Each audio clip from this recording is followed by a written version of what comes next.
Bonjour, Fabrice Jordan pour les Portes du Tao, bienvenue dans cette nouvelle vidéo. Alors, cette semaine, je vous parle déjà de la temporalité ou de la spatio-temporalité énergétique de l'année 2024.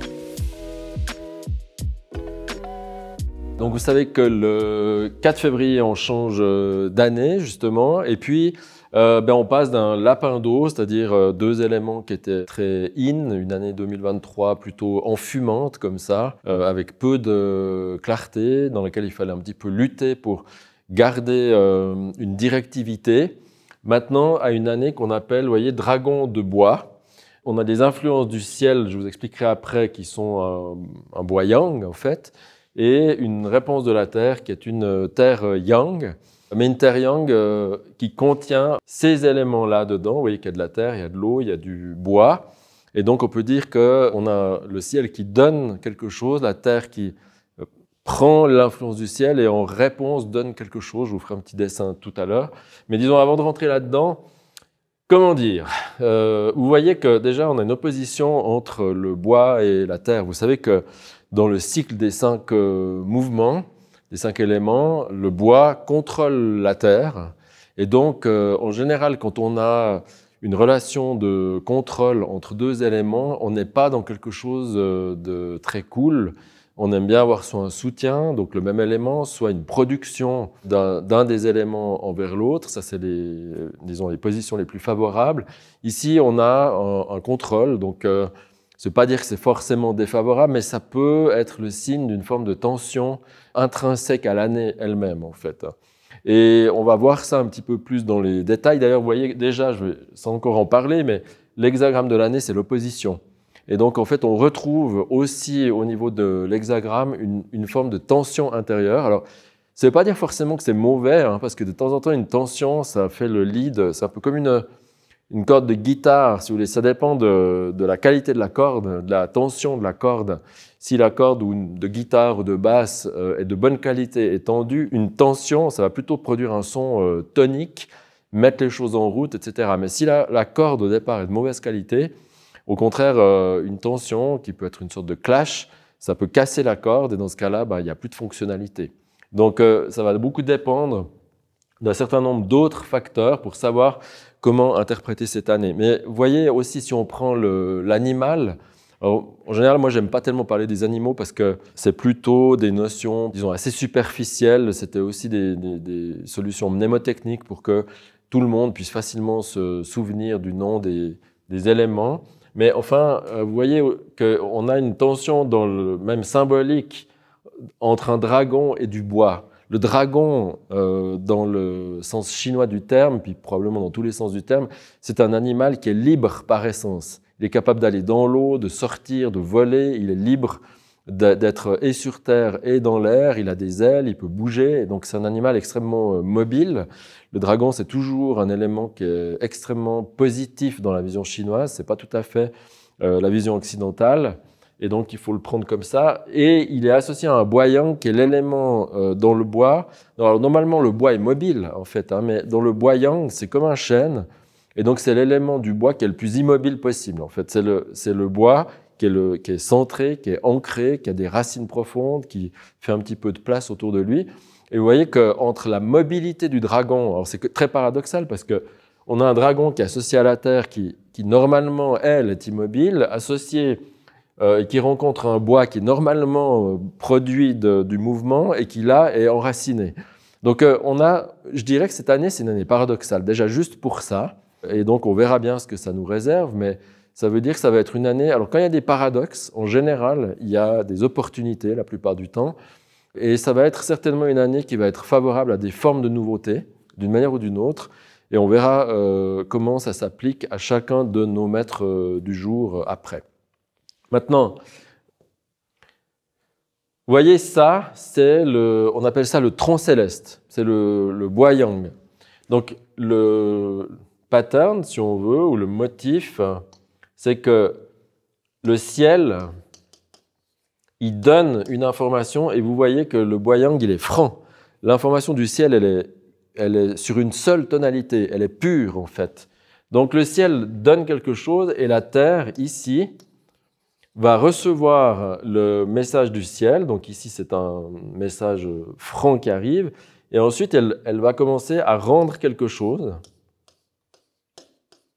C'est pour ça qu'on dit toujours ciel, terre, homme, parce qu'en fait, la résultante de ce que va produire la terre, c'est ce qu'on appelle symboliquement l'homme, en fait. Donc c'est plus vaste que l'humain tout court, si vous voulez.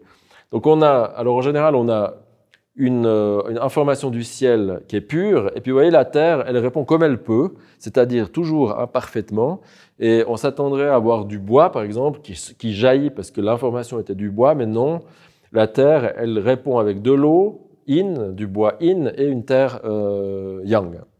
Donc elle donne une réponse complexe, imparfaite. Imaginez par exemple, je sais pas, un visage par exemple, vous n'avez jamais, même si le ciel a voulu un visage symétrique, il n'y a jamais un visage qui est parfaitement symétrique. Et d'ailleurs, c'est ça qui produit une forme de beauté. Les feuilles, par exemple, aussi des arbres, vous ne verrez jamais une feuille parfaitement symétrique, même si le design qui est derrière le pattern, ou ce qui pousse la feuille à être symétrique est pur, eh bien, la nature répond malgré tout comme elle peut, et toujours de manière imparfaite. Ça, c'est un peu le propre de l'incarnation. Et donc, cette année, eh bien, en effet, on a une réponse, un ordre du ciel qui est du bois yang. Donc, ça veut dire que c'est un appel à une forme de stabilité, de continuité de projets, on va dire, artistiques, par exemple, en tout cas créatifs. C'est une invitation à suivre ce qu'on a commencé à faire et à ne pas partir dans tous les sens.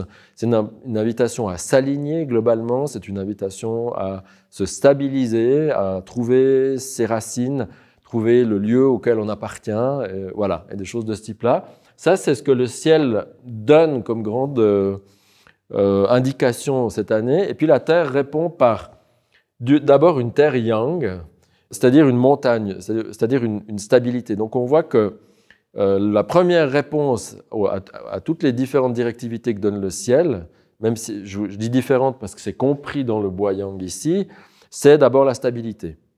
Et donc cette année, c'est une année pour, visiblement au niveau humain, pour travailler d'une part la stabilité, mais quand vous voyez Terre yang, c'est souvent une histoire aussi de patrimoine, d'argent, de stabilité, on va dire très matérielle au fond, ou de vous demander qu'est-ce que vous léguez en fait à vos petits-enfants, à vos enfants, aux gens qui sont autour de vous. Pas forcément parce que vous allez mourir, mais la question c'est de savoir qu'est-ce que cette année, quand je vais produire des choses, c'est quoi le message que je vais laisser derrière moi? C'est quoi les empreintes que je vais laisser dans mon sillage? Donc, c'est une invitation à se poser des questions là-dessus et donc éventuellement à réorienter ce qu'on fait pour laisser des empreintes qui sont positives justement pour l'entourage, la systémique autour de nous, voire l'humanité si on veut voir large, mais disons voilà.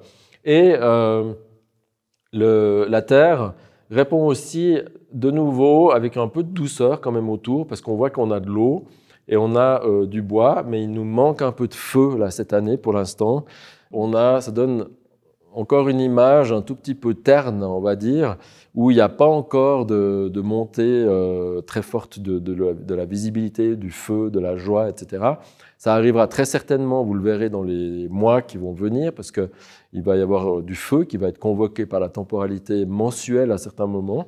Mais donc, voilà. Et globalement, ce qu'on voit, c'est qu'on a de nouveau une opposition ici entre le bois et la terre, sauf que c'est un peu plus harmonieux ici, puisque le bois yin, qui est nourri par cette eau yin, vous voyez, on a l'eau yin qui vient nourrir le bois yin, donc une petite eau, une sorte de pluie, de bruine, qui vient nourrir une petite végétation qui arrive à rendre cette montagne un petit peu luxuriante. C'est pour ça que je pense que cette année, la réponse de la Terre, la réponse tangible en fait, un peu complexe, c'est une invitation à laisser fructifier un certain nombre de choses qu'on a déjà mis en place les années précédentes. Et cette année, ça va être arrosé. Il nous manque juste un petit peu de feu pour, disons, faire éclore tout ça et surtout donner de la visibilité. Donc, il y a moins d'opposition réelle que ce que pourraient nous laisser penser les deux éléments ici de l'année quand on les regarde en surface. Mais disons, voilà, souvenez-vous que le ciel donne une information pure, la Terre répond comme elle peut, Et ici, elle va répondre sous forme de stabilité. Donc, il y a une invitation cette année, puisque c'est l'élément principal, la Terre. Donc, ça veut dire que c'est un peu la fondamentale de l'année. C'est à se demander ce qu'on veut garder, ce qu'on laisse sédimenter, les traces qu'on laisse derrière nous. C'est vraiment une invitation à ça. Quel patrimoine on est en train de mettre en place, dans tous les sens du terme. Une invitation à se stabiliser au niveau physique, financier, matériel, etc. Et comment est-ce qu'on peut, vous voyez, de la végétation qui vient là-dessus, c'est quel sens on donne à ça. La montagne elle-même, si on ne se concentre que sur l'aspect de la terre elle-même, du patrimoine, etc., c'est un peu sec. Et ça n'a pas beaucoup de sens. L'important, c'est de solidifier ça, c'est-à-dire stabiliser ça, et ensuite de mettre ça en mouvement avec l'eau et avec le bois pour faire fructifier ça, pour le rendre vivant, si vous voulez, et le mettre au service, évidemment, de quelque chose de positif pour nous, pour les autres, pour nos systémiques autour de nous, éventuellement pour plus large, comme je l'ai dit tout à l'heure. Donc voilà l'invitation, l'invitation globale de cette année. Voilà, alors maintenant, si on regarde l'hexagramme de l'année, eh bien, on a cet hexagramme qu'on appelle l'opposition. Pourquoi? Parce que on a l'élément très in dessous qui est Tway, le lac ou de l'eau, si vous voulez, puis on a du feu en haut qui monte. Donc, il y a une opposition entre eau et feu. Alors, ça nous évoque de nouveau cette opposition qu'on voyait ici entre terre et bois. Mais disons qu'on a du feu dessus et on a un marais, donc quelque chose d'un peu stagnant en dessous. Donc on voit aussi que cette année, il va y avoir un peu des blocages éventuels entre les choses qu'on a envie de faire et celles qu'on arrive à faire réellement. Ça va demander de l'énergie, du feu justement, pour pouvoir faire bouger cette stagnation qu'on retrouve dans la Terre Yang ici. Voyez? Donc personnellement, je m'attends cette année à ça, c'est-à-dire qu'il va y avoir des opportunités, beaucoup, il y aura un peu de tensions, mais les tensions peuvent être très fécondes parfois, mais pour les saisir, disons, il va falloir être clairvoyant, vous voyez, c'est ce feu qui est ici, il va falloir regarder pour voir où sont les opportunités et oser vraiment les saisir quand elles passent, donc ça veut dire essayer de ne pas rater les trains quand ils passent, parce qu'ils ne repassent pas forcément toujours d'abord, puis ensuite, quand ils repassent, c'est peut-être des fois beaucoup plus tard. Est-ce qu'on a vraiment le temps de perdre autant de temps que ça? Pas sûr, en fait. Voilà. Voilà, si cette vidéo vous a plu, n'hésitez pas, comme d'habitude, à partager. Ça peut peut-être intéresser certains de vos amis. N'hésitez pas à liker, à vous abonner aussi aux notifications, à la chaîne. Et puis, à mettre éventuellement un petit commentaire, c'est un peu d'énergie que vous nous rendez. Et puis moi, ça me donne des idées pour des prochaines vidéos, le cas échéant. Et je me réjouis de vous retrouver tout bientôt.